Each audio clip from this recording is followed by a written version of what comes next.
With the Labyrinth key in possession, the final world was accessible.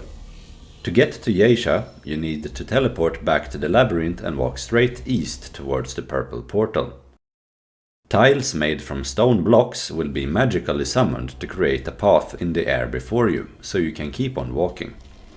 After a couple of bends and a stairwell, you will reach the upper platform, where you can teleport to the main portal. Once you reach the final platform, you can verify the destination by reading the top note on the left side, which says Yaesha in the title. Similar types of notes can be found scattered all throughout the places Ford visited during his youth when he was experimenting with the world stones.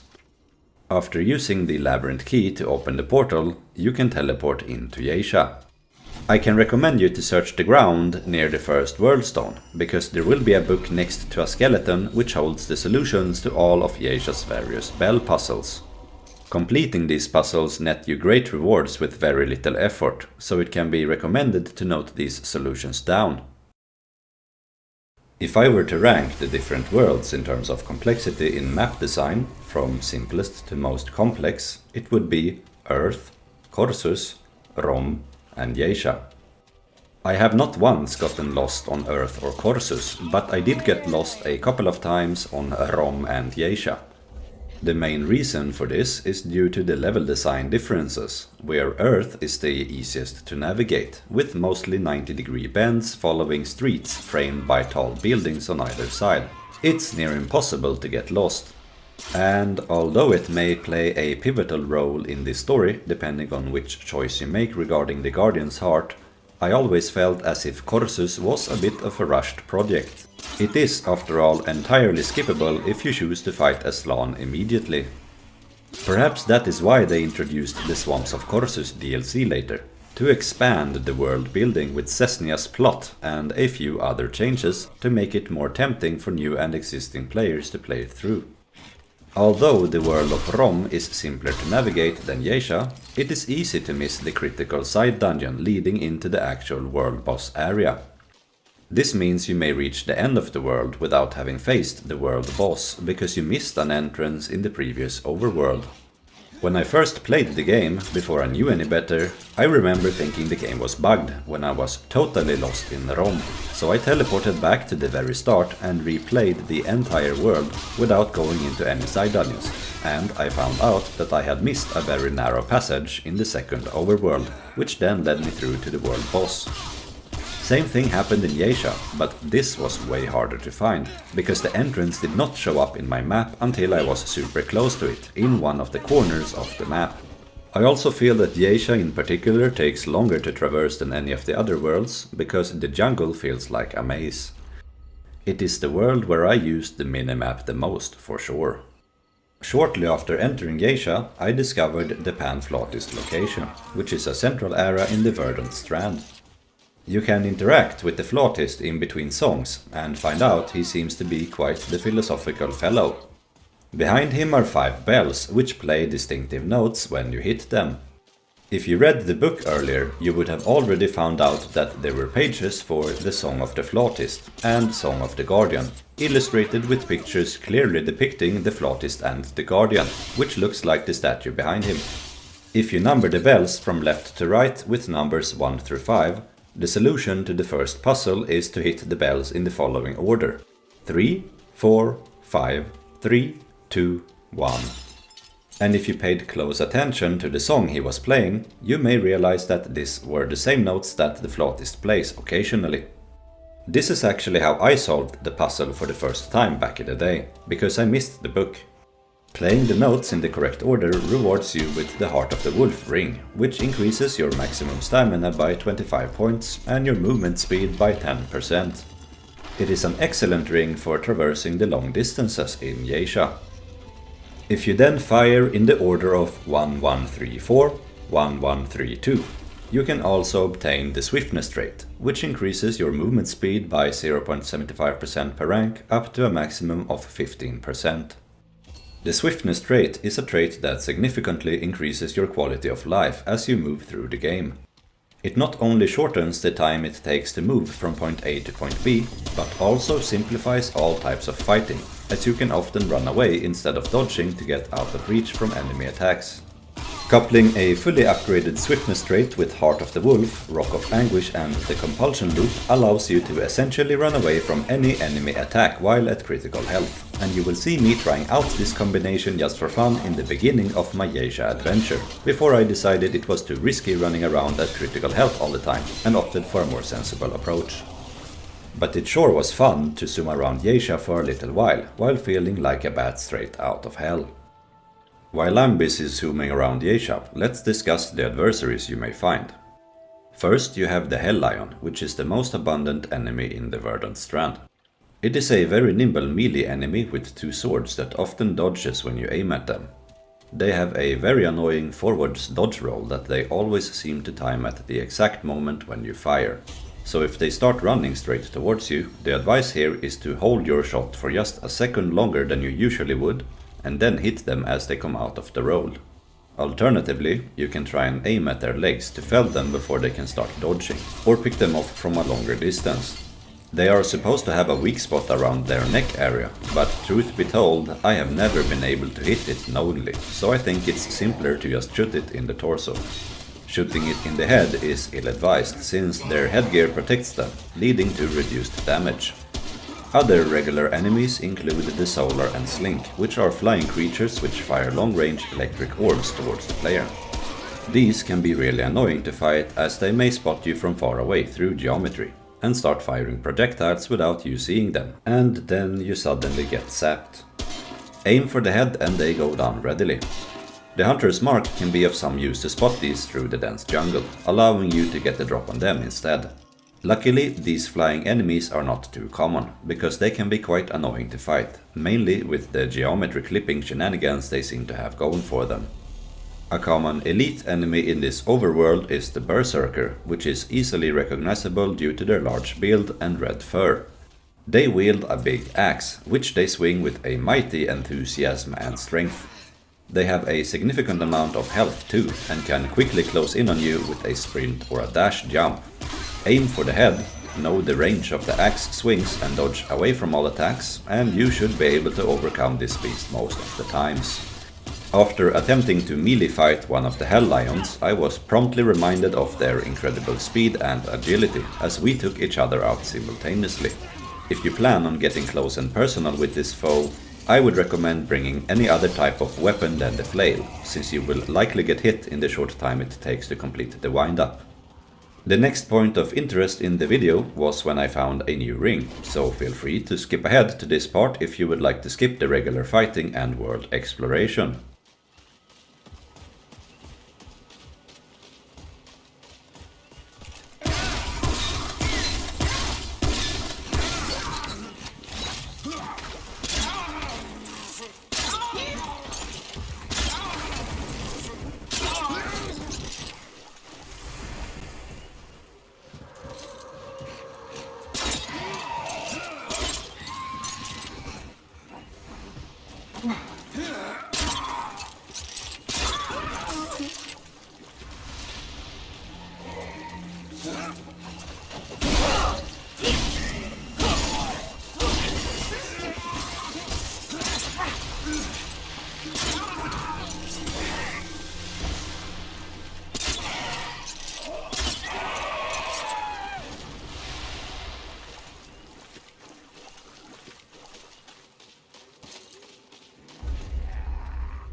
Burden of the Follower is a ring that reduces the fire rate by 35% and increases mod power generation by 100%, fitting a weapon mod-centric player build.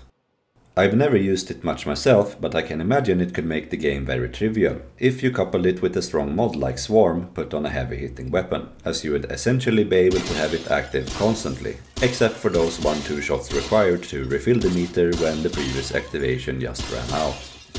If you're interested in using this ring, it could be good to know that a fully upgraded trigger happy trait grants you plus 20% weapon fire rate, which significantly counteracts the detriment of this ring. Next up in the video, it was time to progress the story by entering the Shrine of the Immortals.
Shrine of the Immortals is a crucial part of the campaign, where you get to know more about Commander Ford's whereabouts by speaking to Navun. But first you must survive a challenging onslaught of a variety of enemies including Pan Shrikes, Swordsmen, Spearmen and Priests.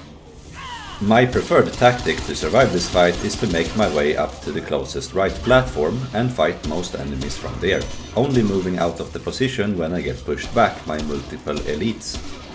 From this position you have full or partial cover from the Shrikes firing crossbows at you, and can easily deal with the Swordsmen as they have only one way to get to you through the ramp.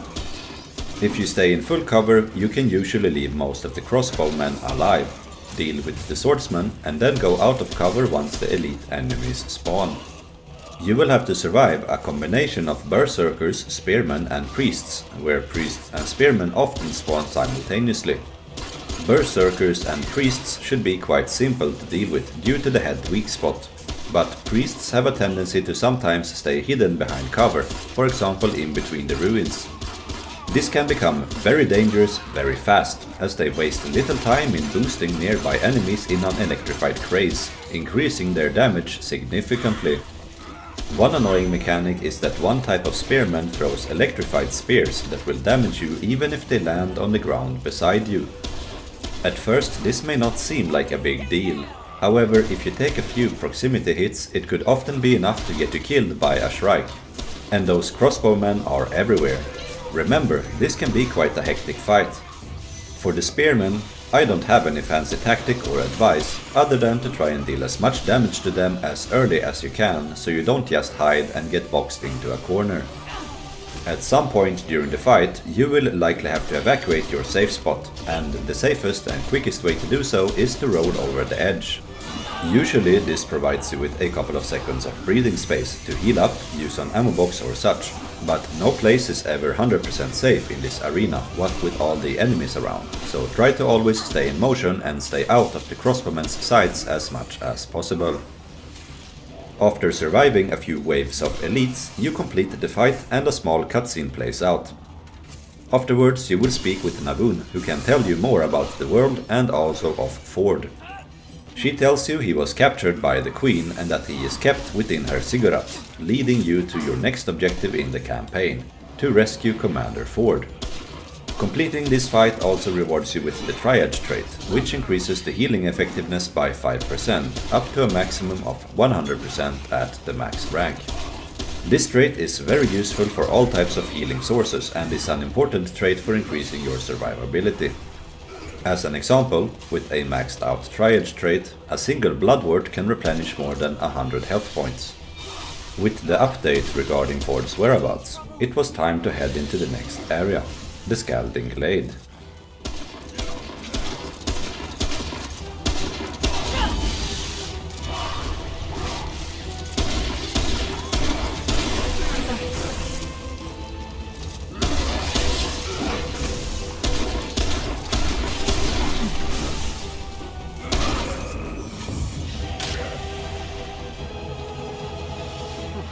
I know your kind.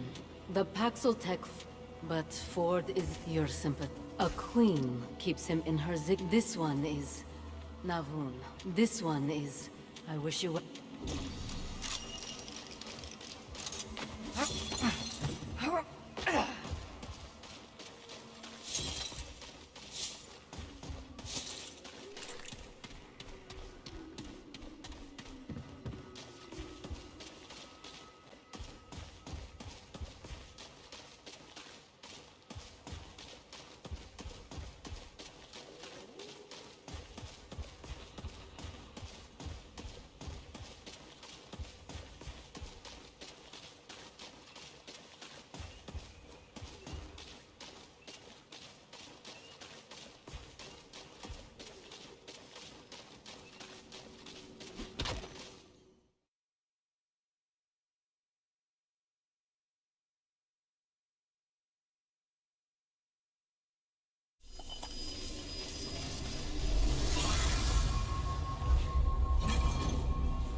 This new area contained two new common enemies, the Glaive Thrower and Fleshopede.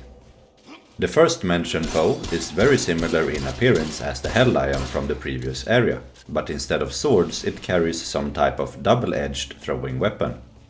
They behave similar to the Hell Lion as well, and are able to dodge sideways or run into a forwards roll when you aim at them. The main difference is that this enemy is able to throw both of their weapons at you at range, which is always preceded by a loud sound. So if you get spotted by these from a distance, listen to the sound so you know when you should step to the side. Or you could make it even simpler by continuously moving in sideways motions while fighting these creatures, and their throwing attacks will never hit you. Take them down with a few shots to the head or body. The Fleshopede is a bit more of an interesting enemy, design-wise. It looks like a serpent mixed with another animal, as its worm-like body also includes 3 pair of limbs, 2 of which it uses to aid in moving, leaving 1 pair to be used more as claws to attack with. This enemy is typically stopped by shots to the head, but beware that if you miss the head or if your weapon is not powerful enough to stagger it, it can quickly close the distance and also makes for a tricky target, since its twisting and bending movements makes it harder to hit, especially in close range. It is much preferred to bring this foe down at a medium to long distance. If you do find yourself in a close-ranged fight with this foe, I would recommend to dodge away from its snakebite attack, which requires a slightly delayed roll, as the Fleshopede will charge up the attack briefly before it extends its neck. Another tip I can give is to listen to the audio, because it is very easy to recognize the Fleshopede's cry when it is alerted, and even if you cannot see it through the jungle terrain, you will be wary of its approach. If it manages to sneak up behind you, it usually lets out another type of cry when it is within striking range, allowing you to successfully dodge it if you react quickly enough. The next major event was when I found a new item.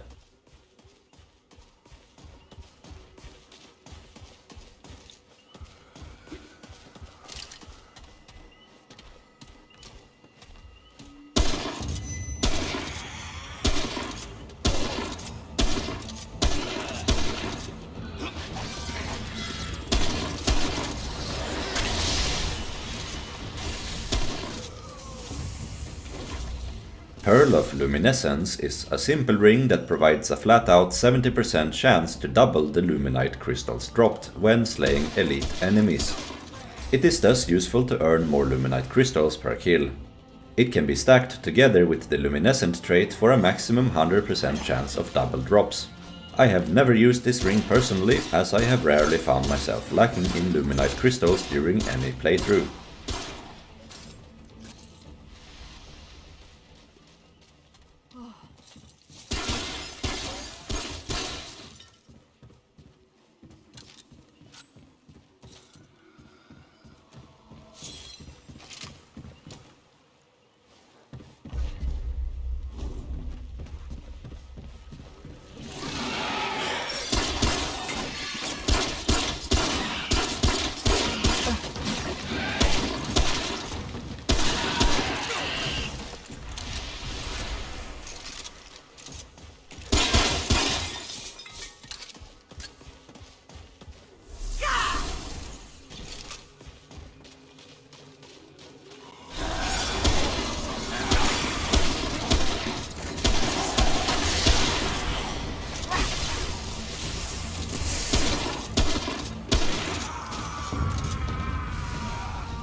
It's over.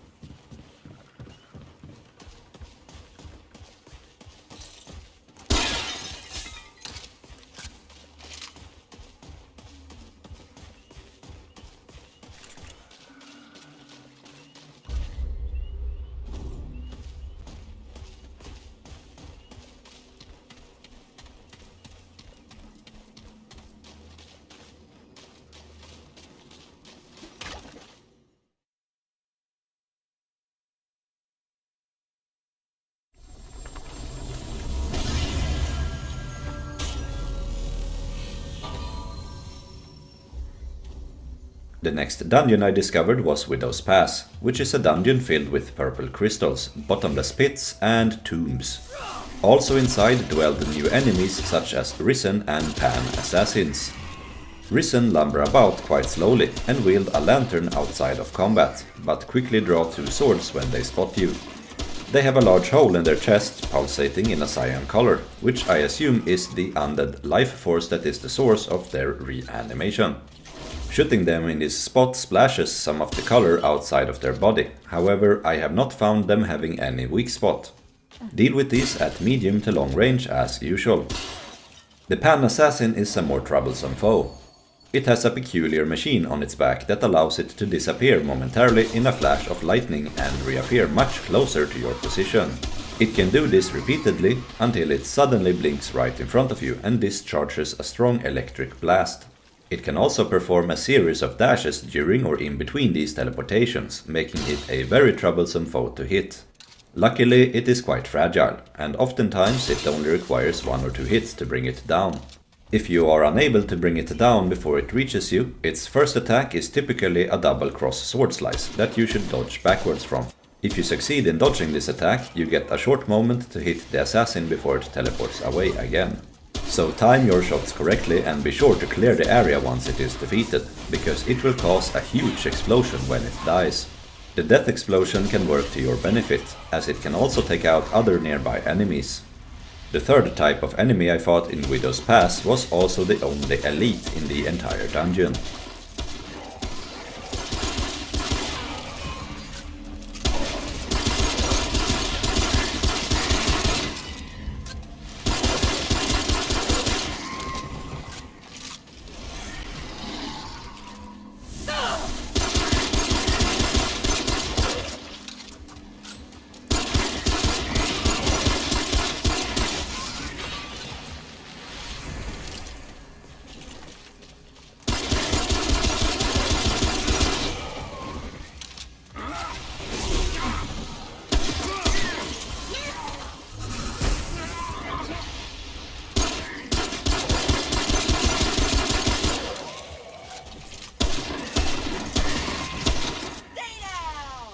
Black Horns is another type of spearman which throws electrically charged spearheads that will sap your life force even if they land next to you. As said before, this can be quite dangerous as it is easy to take ship damage from the spear throw attack, setting you up to be finished off by a direct hit or one of its close range attacks. Black Horns always throw 2 spears in a row, in quick succession. As you can see, I survived this engagement with the minimum level of health possible. And if I had taken one more proximity hit by a thrown spear, I would have been toast. Aim for the head and try to keep your distance if possible. Putting a damage over time effect on it can also be recommended. I usually dodge the spears by simply side strafing. However, you could see that this method is not always entirely effective depending on the distance between you and the foe, and it may be best to run to the side and dodge the spears early to avoid taking the proximity damage. Shortly after besting this elite, I found another new item, the Spirit Stone Ring. This increases mod power regeneration by 25% and weapon mod damage by 10%. It is a handy item for mod-centric character builds, although I can't remember using it much myself over the course of playing this game. One occasion I remember equipping it was during a survival mode run, where I paired it together with the Galenic Charm and Swarm weapon mod, allowing me to essentially melt all mobs and trivializing many of the bosses with the 35% extra mod damage. After finding this ring, I reached the end of the dungeon and went back to Ward 13 to resupply, craft the Beacon weapon mod and upgrade some weapons and armor. Then I went back to the dungeon to fight the boss.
any...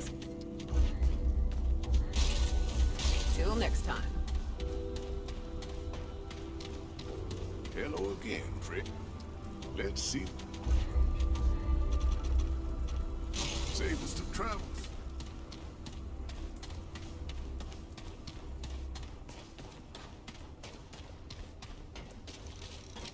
What? All right then. Yeah, good. What now? We're done here? Ugh. I'm not in the mood Oh, for traveler. chat. What do you need?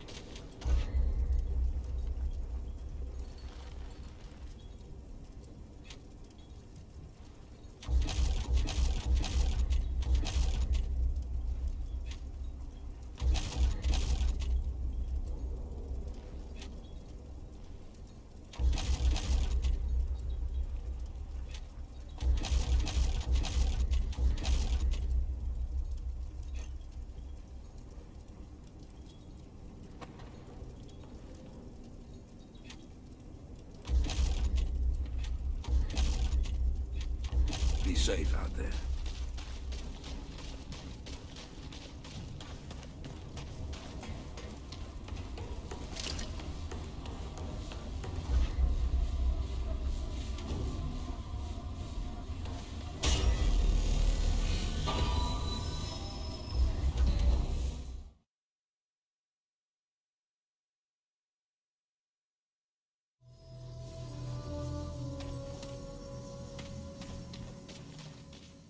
Onslaught is a larger version of the Blink Fiend enemy, which can teleport around the arena and attack either with an electric discharge or various melee attacks. For the first part of the fight, it always teleports a few times until it gets close to you, and then performs the discharge, which you must roll away from. After that, it usually performs one- or two-handed melee attacks using one of its spears. It can also teleport away momentarily and come back with an immediate swing. After a short while, it blinks away, and summons enter the arena, which may include a number of Risen, Pan Assassins and Slinks. Take these enemies out quickly, because otherwise you have to fight them and the boss simultaneously, which is very challenging. Although, on that note, I should mention that the boss's discharge attack, just like the Pan Assassin's Death Explosion, will damage nearby enemies too, which could be to your aid. After a short while, Onslaught reappears, and the same scenario plays out as in the beginning of the fight. This repeats until it reaches approximately half health, after which it adds a couple of extra moves into its attack pattern. Single hit melee attacks become rare, and more commonly the triple blink attack is seen, which includes 3 successive blinks followed by melee attacks, where the last one includes a leap attack. This is arguably the most challenging attack to dodge due to the change of timing in between the attacks, especially the delay between the second and third move. If you succeed in dodging this attack, you should be able to beat the boss readily. For this boss, my general recommendation is to stay as close range as you possibly can, as this will stop Onslaught from teleporting excessively around the arena. Bring weapons that can deal damage over time, roll away from the attacks, destroy the adds quickly, and you will complete this fight eventually. When I fought Onslaught, it had the Hearty buff, which gave it 25% extra health. But this was not a challenge, as I have a general principle to always carry extra ammo boxes in my inventory.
With Onslaught defeated, the Blink Spear Shard is obtained, which can be used to craft the Blink Token weapon mod.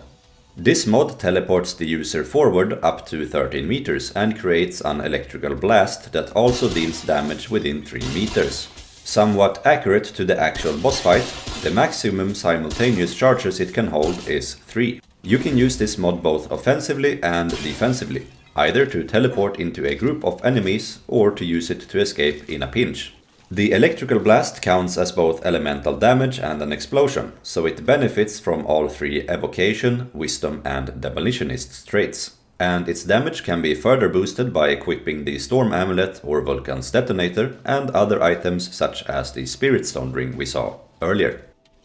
After defeating the boss, I exited the dungeon and opened the shortcut back to the Pan Flautist from the upper floor. I saw the entrance to another dungeon and decided to save it for later and clear out the Scalding Glade first, so I teleported there from the Pan Flautist World Stone. From this point on, I retraced my steps to the center point of the area until I reached the gazebo-looking wooden platform, where I then headed east into uncharted territory. It was shortly after I ventured into this new area of the Glade that I discovered the entrance to the Stuck Merchant, which is inaccessible from the outside. And this immediately told me that I would have 2 new areas to seek out, one of which would lead me to the Stuck Merchant, and the other that would be needed to complete the Stuck Merchant's hidden quest line. So I continued my way until I reached the next dungeon.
over.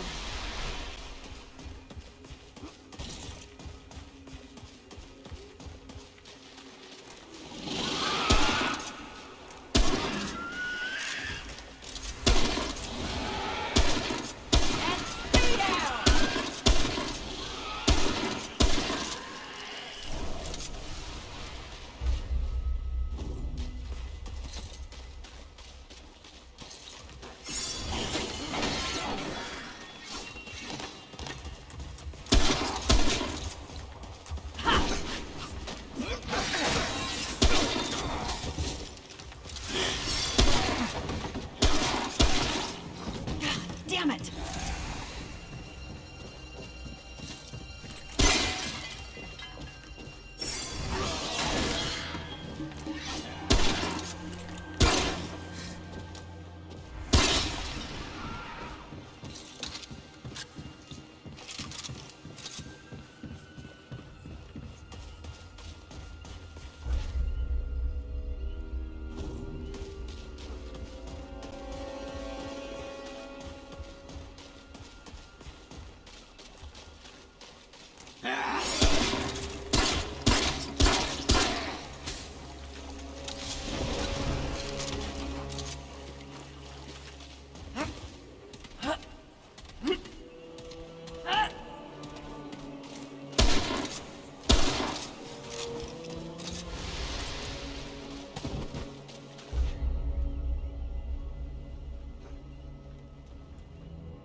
Rough.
It's over.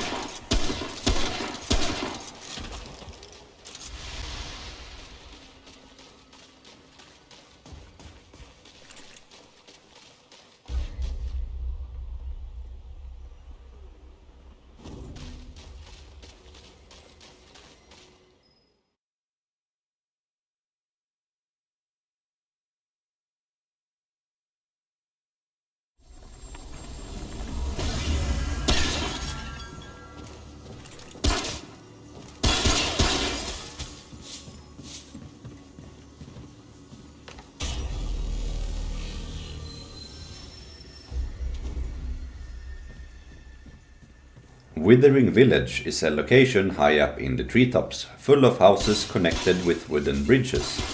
It is a dungeon that does not offer too much of a challenge, other than to avoid getting hit by all the ranged attacks from the glaive throwers.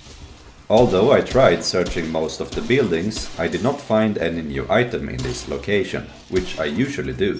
So instead, the next thing I discovered were a couple of new enemies.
The first new enemy I encountered was a Storm Warden, which are similar to the Pan Priests in overall appearance. Like the Priests, they can also use magic lightning to buff nearby enemies, but also have the ability to project an electric charge that travels on the ground seeking you out. This attack is best countered by shooting the surges on the ground before they reach you, but you can also dodge them so they hit a wall or similar structure and dissipate. Storm Wardens move very slowly and rely on other mobs to swarm you so they can focus on ranged attacks. So once you have dealt with any additional enemies, it should be quite simple to bring it down. A few well-placed headshots will do the trick. The next new enemy I encountered were actually two new enemies back to back.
First I fought a Pan Immolator, which is a regular enemy that utilizes a crossbow loaded with explosive bolts.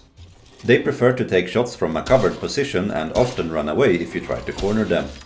You can readily distinguish their attacks through the specific sound cues of them cranking the crossbow before the shot and the bolt impacting and exploding.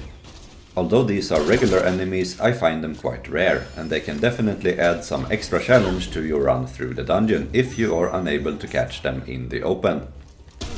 The second enemy was a Pan Impaler, which is an elite enemy. It is a large enemy carrying what seems to be a rotating gun, able to fire several rounds in a row with little delay in between. I haven't fought enough of them to devise a bulletproof counter strategy. However, my successful encounters have relied mostly around keeping my distance and aiming for the head while dodging the bolts.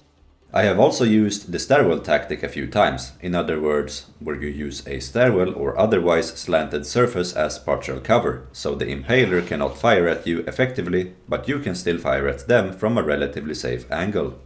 In my first encounter, I got the last laugh, as I was able to get a few great critical hits to finish the fight efficiently. However, when I met one of its brethren shortly after, it was they who got the final laugh instead, finishing me off with a single well-placed bolt straight to the head. After respawning, I quickly breezed through the dungeon since I had already explored most of it, and made my way towards the boss arena.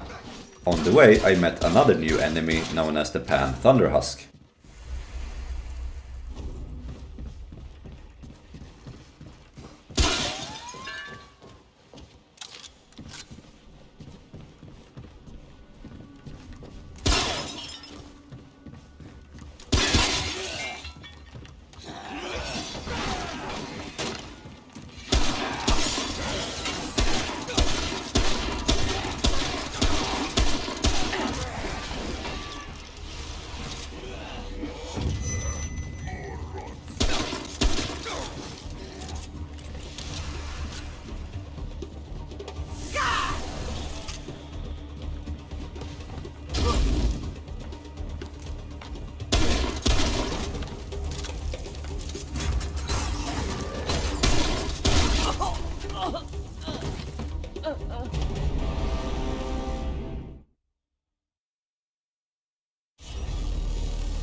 The Thunder Husk is a funny looking enemy that jumps around and throws firebombs towards you, which can cause some serious damage.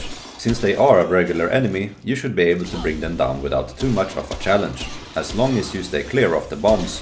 The head is a weak spot, although it can be difficult to hit while they are jumping around. With this goofball of an enemy defeated, I went to face off against Scald and Sear in the Warden's Pulpit arena.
Scald and Sear is a boss duo where you have to take out both enemies to complete the fight.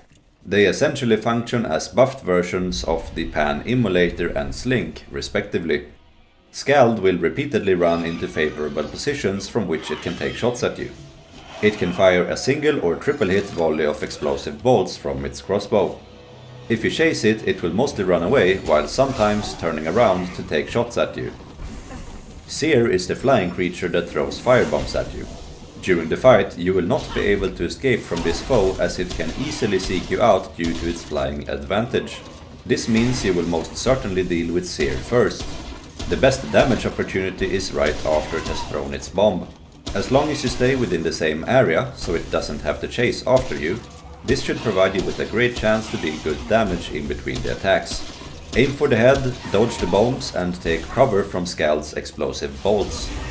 Both enemies are highly resistant to fire damage, which is something I briefly reflected upon before entering the fight. You could see me considering to swap out my mods right before the fight, but in the end I did not do it. And this decision came to bite me in my behind, as the 50% fire resistance prolonged the fight to the point I had to use all my dragon hearts, a blood vial and a few extra ammo boxes just to get through it. I actually did not know they were that resistant to fire until I looked it up afterwards, because usually most boss resistances lie in the 10 to 15% range. So if you want to have an easier time fighting this boss, do not bring a fire-based weapon. Instead, you should bring a weapon with rot damage, as both bosses take 10% extra damage from it. Also, any type of weapon mod that automatically fires at your enemies will work wonders in this arena. Finally, I should mention that once Sear is defeated, Scald will call in 2 Fleshopedes that will seek you out. In my opinion, these are more challenging to deal with than Scald, who mostly just stays at a range. My tactic is typically to stay on the top side of the arena, where you can take cover from Scald's crossbow bolts behind the fence, deal with the Fleshopods, then peek over the fence and return fire against Scald. Simply repeat this process until the fight is over.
After besting this tag team, the game rewards you with Zephyr's Conduit, which can be used to craft the Wildfire Shot weapon mod.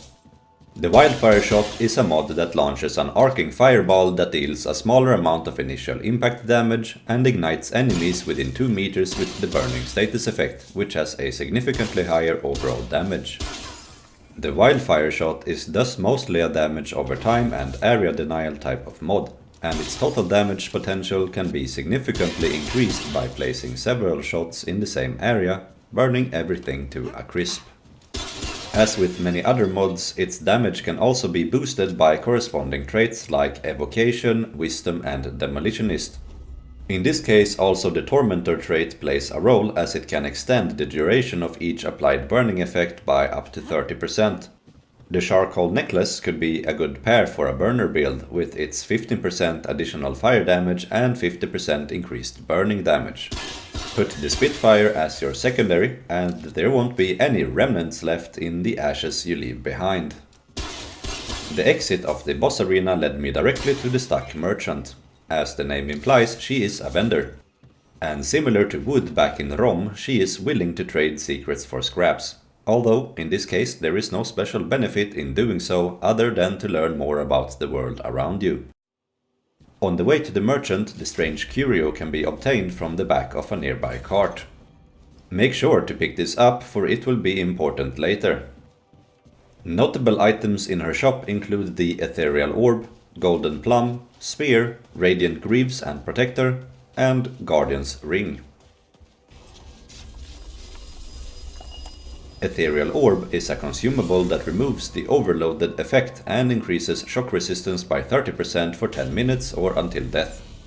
This can be a useful item if you face enemies which deal shock damage. However, I cannot say I have used them much myself, and I can recall becoming overloaded no more than once or twice during my entire playtime. I think it is far more likely that you will die before becoming overloaded, especially on higher difficulties, so the main benefit from this item I would say is the extra shock resistance. The Golden Plum is also a consumable that lasts for 60 minutes and persists through death. It provides a slow but persistent heal over time effect, regenerating a base 0.2 health per second. With a fully upgraded Triage trait, this is increased to 0.4 health per second. Comparing the Golden Plum to other heal over time effects such as Aslan's Band, Blood Font and the Twisted Set, it is by far the weakest. However, the benefit lies in that it is a consumable and thus does not occupy a permanent equipment slot. The Spear is a melee weapon with a relatively long range that has its own unique moveset. Most of the attacks are aimed straight in front of the wielder, and the primary attack pattern is a quick 3-hit stab. It is good for single enemy engagements, but fighting more enemies could be challenging unless you're able to line them up. The Radiant Greaves and Radiant Protector are 2 pieces of the Radiant set, which is a heavy armor set focusing on critical hit chance and damage. With all 3 pieces equipped, it provides an increased 3% crit chance and damage after each successful critical hit, and this effect can be stacked up to 10 times. The set also reduces the overall recoil by 15% and thus favor fully automatic weapons such as the Chicago Typewriter and Assault Rifle. The set's headpiece is the Radiant Visage, which is found in a different section of the map. Lastly, the Guardian's Ring is a ring that reduces incoming melee damage by 20%. At the measly price of 100,000 scraps, it can be considered a bargain to any and all wayfarers traversing the realm. Jokes aside, this item is ridiculously overpriced and no one in their right mind would ever buy it. On that note, after completing the game, I actually gathered the required scraps just to purchase the ring in a follow-up playthrough, interested in seeing if there would be any achievement or perhaps some cool extra dialogue. But nothing special happened, except that my pockets became depressingly much lighter.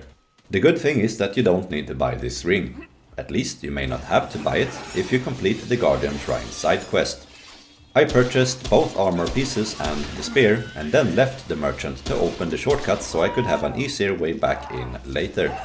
Afterwards followed a bit of regular fighting while traversing Yaesha back and forth. I discovered the Tempest Court, which is home to the world boss, but as per the usual modus operandi, I decided to turn back for the side dungeons first. Since I picked up the strange curio at the merchant, I knew that the Guardian Shrine would be somewhere in Yaesha.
The Guardian Shrine is a single-chamber dungeon, whose entry is blocked by a large door. By using the strange Curio, you can open the door and enter the shrine. Inside you will find the third and final armor piece of the Radiant set, as well as a Tome of Knowledge. Once you pick up the Tome of Knowledge and make your way to exit the room, the Root Horror ambushes you and a fight begins. From this point there are 3 possibilities. 1. Fight the boss and win. 2. Fight the boss and die. 3. Run past the boss and escape the dungeon. All 3 scenarios result in the same outcome. If you decide to fight the boss, it will escape once it reaches approximately half health. During my attempt, I misjudged the dodge timing of its melee attack and got hit with no chance to dodge the follow-up. It was rather frustrating in hindsight, as I only needed 1 more shot to force the boss to leave, but it was what it was. After beating the boss, dying to it, or simply running away, the quest continues back at the stuck merchant, so I headed there after respawning.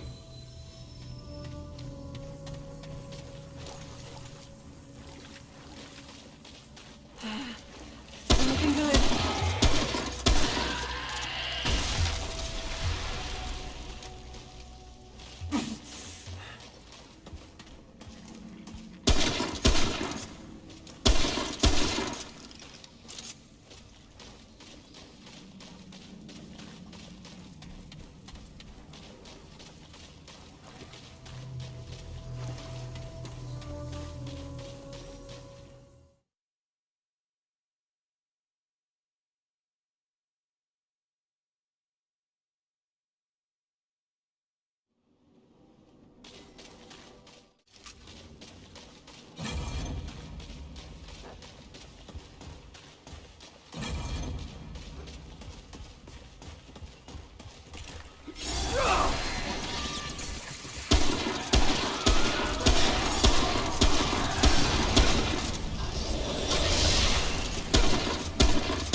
Once you return to the stuck merchant area, she is dead, and the Guardian's ring can be looted from her corpse. This means that you can no longer browse her wares, thus you could potentially lose out on not obtaining the full Radiant set and the spear if you do not purchase these beforehand. It also means you no longer can buy any golden plums, so if you like them, you may want to stock up on a few before you let the Root Horror out of the Guardian Shrine. Because it was the Root Horror that made its way through the jungle and killed the merchant. And when you pick up the Guardian Ring, it appears once more. The Root Horror should be a pretty simple boss encounter due to its relatively low health, slow movement and simple adds. The main challenge, or advantage depending on how you view it, is the small arena. I personally find moving in a circular path to be most effective, as you should be able to outpace the boss, and the rocky outcrop in the middle of the arena provides some cover from its ranged root bomb attack. Moving in this circular motion may also put the infector adds in between yourself and the boss, which means they could get instantly killed by the boss's attacks. To dodge the root explosion, you should dodge away from the bomb before it detonates, and stay away from the residual rot cloud. For the melee attack, it is usually a 2 or 3 hit combination of 2 side swipes and potentially also a downward chop from the top. This attack can be dodged by rolling backwards away from the swipes. The third attack has a very long range, so even if you think you are far enough away, it can be good to roll a third time to dodge the last hit in the combination. Lastly, there is the root explosion, where the boss starts glowing red, pushes its arm through the ground, and then summons a rot-based explosion right under your feet. For this attack, you should simply keep running. It's over. If you time it well, you can get a couple of shots on the target as the root horror begins the attack, then start running to either side, and you should be safely out of its way. Sometimes you may take some slight damage from the residual rot cloud. A good idea is to bring oilskin tonics for this fight, as you may become infected if you get hit by either of the two root bomb attacks. With the boss defeated, I obtained the Guardian's Blessing trait, which reduces melee damage taken by 0.5%, up to a total of 10% at the maximum rank. Since I had already discovered the Tempest Court, I knew the dungeon immediately north of the Pan Flautist must be a side dungeon, so I went back to complete whichever side dungeon it would turn out to be.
Ahanae's Lament is a side dungeon that leads to the Radiant Tomb, which is an event-type side dungeon featuring the Risen Onslaught fight.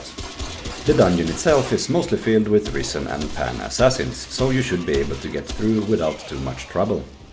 I was expecting to find a new purple item in this dungeon, but found nothing despite my searching. So I simply cleared out the dungeon and made my way to the Radiant Tomb, where I would find a much harder time ahead of me.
The Radiant Tomb is a challenging arena, where you are constantly assaulted by Risen and Pan assassins.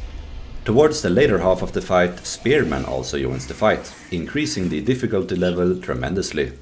I would say that this fight is one of those that could become much simpler if you found the right weapons and traits earlier in your campaign. As an example, the Swarm mod from Corsus typically makes short work of each of the 3 Reanimator towers, and a few other explosions plus damage over time setups may also work especially well since these targets are completely stationary and have a massive weak spot in the center orb. However, obviously the challenge stems not from dealing with the towers themselves, rather it lies in managing the Risen and Pan assassins that keep respawning continuously throughout the fight. Essentially, you will have to deal with first and foremost the Pan assassins, as they have a tendency to teleport into your face, which could cut your efforts abruptly short with a single discharge. Once they have been dealt with, you can drag the remaining Risen around the target area, or run between the tower locations, as you should be able to outspeed the Risen, and then you can deal some damage to the towers before they catch up. One strategy is to bring all 3 towers down to critical health levels before destroying the first one, as stronger enemies like the Spearman starts spawning afterwards. Then you can quickly go and bring down the other 2 before you get overwhelmed by the stronger foes. During my winning attempt, I took down the first tower and then spread the damage out evenly between the remaining 2, so I could finish the fight relatively easy. Unfortunately, I did not get the brilliant ricochet finish that I was hoping for, but that is quite alright regardless.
With the Risen event completed, you obtain Soul Anchor, which is an amulet that increases the duration of summoned creatures by 100% and also increases your ranged and melee damage output by 6.25% per summoned minion, up to a maximum of plus 25%.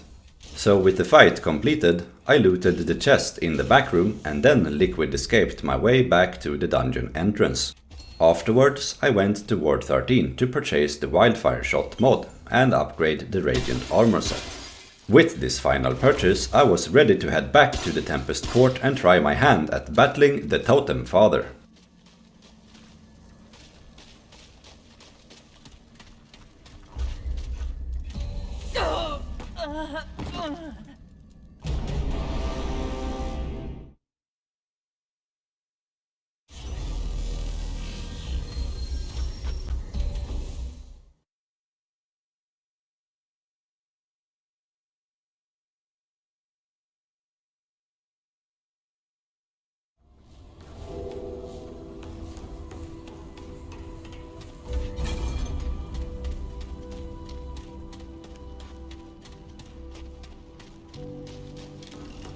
What now? Alright then.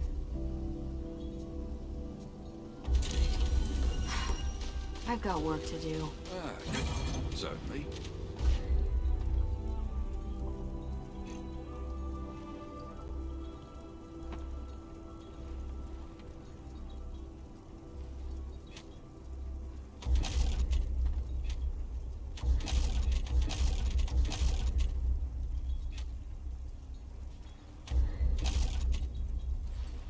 Be safe out there.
One important note before you enter the arena is that there is a totem outside, just up the left side of the stairs. It has two faces, a blue and a red one, and you can shoot the totem pole to change which way is facing you. This plays a major role in the boss fight, as it not only determines the boss reward you will receive, but also changes the boss's behavior. A blue face means the boss will stay mostly at range and throw rocks and lightning at you while spawning melee-oriented adds. A red face means it will be more prone to go into melee combat and summon crossbowmen to its aid. Although I died a few times during my encounter with the Totem Father, I generally don't consider this fight too challenging. Since this is the end of the game, you should have acquired enough weapons, items and mods to have ample of variety to shape your success. During my first try, I felt that I was lacking damage output, especially during the adds phase, so I switched my loadout for the subsequent fight to the crossbow and some summons for more consistent damage over time. In hindsight, I would have likely benefited significantly more from using the Radiant set instead of the Slayer, considering that my summons were constantly firing at the boss and or its minions. In any case, I favored the Slayer set due to the potential maximum damage output from the crossbow and devouring loot. The Totem Father is quite easy to hit due to its large body, and the head is a weak spot. He is mostly on top of the columns, from where he will either conjure a big boulder or an energy ball to throw at you. You can often dodge these attacks by side-strafing if you are far away, otherwise a regular sideways dodge works best. After the boss has repositioned a few times on the pillars, he will jump down and ram his totem into the ground. This attack also deals damage and stuns you if you are close enough to the impact. There are two types of totems, a Thunder Totem and a Spawning Totem. The Thunder Totem summons an electrical current that moves to your location and then discharges in a large circular area. This attack is quite devious, as there is a slight delay before the attack starts and the damage is dealt. The best counter for this attack is to walk into the edge of the attack so it stops moving, then quickly run away and dodge in the opposite direction. The Spawning Totem does exactly what the name suggests. It continues to summon ranged or melee adds depending on the totem outside the arena until it is destroyed. Destroy these totems immediately, or else the fight quickly gets complicated. Once the Totem Father is on the ground, there is a possibility that he will resort to melee combat. He only has a limited range of melee attacks, with the Totem Slam mentioned earlier being the first type. Other than that, there is only one other main melee move, which is either a single or double hit combination, where he tries and claw you and then hits you with his staff. Dodge these successfully and you will have a great opportunity to deal damage to the boss before he jumps back onto the pillars once more.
With the boss defeated, I obtained the Totem Antler, which can be used to craft Eye of the Storm, which is a shock-based long gun that comes with the pre-attached Static Field Shot weapon mod.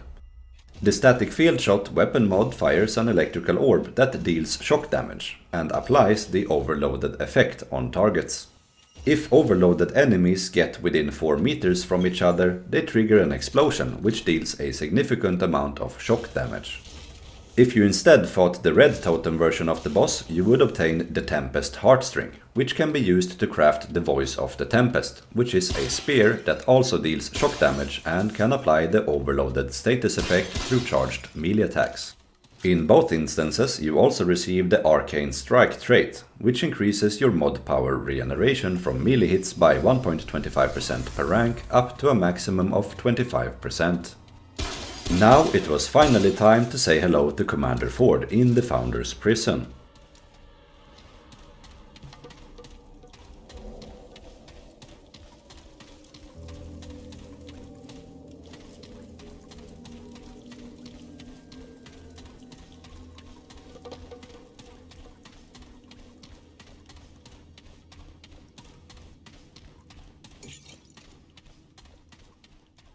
After breaking the lock to his cell, we finally meet face to face with the legend himself. And after a brief conversation, he gives you the much coveted Founder's Key. Yeah, that mirror is like a door, no? All that's left of the game now is a quick travel back to the ward, and then it's the final boss time.